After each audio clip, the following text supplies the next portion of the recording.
Nakakatuwa, no? Ang laki rin ang naitulong ni Meta sa kapaligiran natin.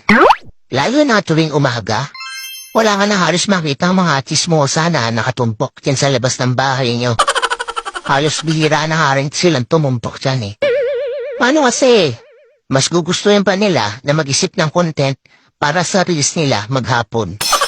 Oo, ayaw na nila makipagchismisan o makitumpok dyan sa labas ng bahay nyo. Actually, yung atensyon nila imbis na makipagchismisan, napunta na lang talaga sa pagre-reels. At ito pa ha, imagine niyo. Kung dati, bumibili lang ng mga lutong ulam yung mga yan, ngayon, sila na mismo ang nagluluto ng mga ulam. At, kahit pritong itlog, inire-reels pa. Ganon kahusay si Meta. At ito ang pinakamalupit. Kung yung dati yung asawa mo tinatalakan ka sa tuwing uuwi ka, ngayon, hindi mo na makausap. Kasi, busy na sa pagla-live o hindi kaya busy sa panonood ng live. At ang mas matindi, hanggang madaling araw, nakikipag-engage na lang siya dahil wala na siyang pakialam sa iyo. Ang husay ni Meta, no?